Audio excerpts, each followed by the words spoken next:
tell me how social media has impacted the traditional complaints process when it comes to business. Well, the first and the most important impact is that the actual reputation of the brand now sits with the consumer, sits firmly with the consumer. Whereas before, you as the owner of the brand had that reputation in your hands, and it was how you communicated out to the world that created the reputation. Whereas now, through social media and the ability to almost instantly react to any interaction with the brand, that reputation sits with the consumer. So it becomes a lot more, the power has transferred, and that's why, again, corporates who have brands, products and services need to then change their outlook and fit into that profile so that they can engage in that sort of medium. So it's a balance of power shift, and you know, if you don't do it, if you're not participating, you're actually losing power of your own brand reputation. Well, are corporates changing the way they look at these things, or are they a little bit more reluctant? They certainly started off a lot slower. So if you go back even a shorter period as 2 or 3 years ago, without a definite social media policy, we're not going to say anything. So people weren't engaging. But I think they very soon realized that if they don't, things are being said about their brands and products and services that they have no control over. So they've had to learn to do it. And we've almost learned that to say something is actually better than to say nothing, because silence is sometimes, you know, a lot more powerful negatively than it is to get engaged and get involved. At least if you're doing that, people say, well, at least they care about their own brand. They're trying to speak to me. Therefore, you almost shift the power, you know, back to the brand by doing that. Are corporates afraid of social media? A little bit less so than they used to be, but they certainly are still a little bit afraid.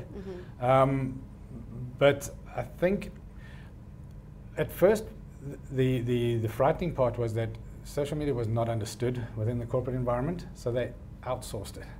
How do you give somebody outside of your environment the power to speak on your behalf? That made it very difficult. So they very soon realized they had to bring it in-house so that they could speak about their own brands. And as soon as they did that, they realized that it wasn't that much of a job. The fact that you're generally speaking to people like for like, so you tend to hire younger people to speak on those mediums, and they understand the medium and they understand the language, and if they put their own consumer hat on, they know how to speak at that moment. So it's becoming less of a frightening thing for corporates. Now, a lot of businesses are on social media, but they sometimes aren't using it in a way that I think their consumers and their followers want to see them using it. They see it as another sales platform. Now, how do we change this? Well, I think you can look around and find quite a number of examples of where brands are using it very effectively.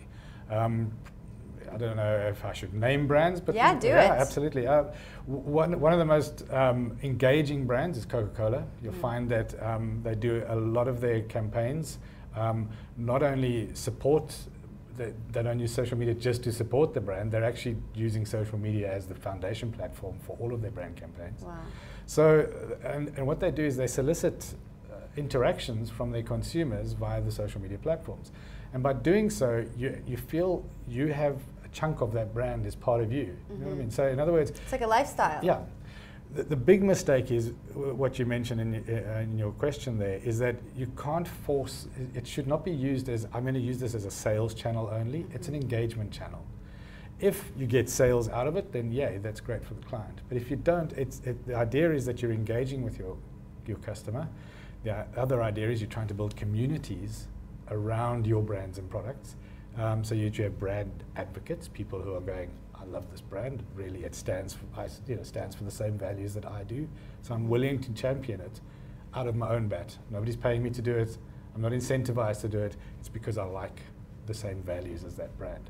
And that way, if there is a sales element to it, it's non-invasive, it's non-intrusive, and people are quite happy to engage it, even in their own social space. So you'll suddenly find that if you have a brand that you've engaged with and you welcome them into your news feed on Facebook, you're not going to get angry if there is a product placement in there, because you've brought them into your own safe space.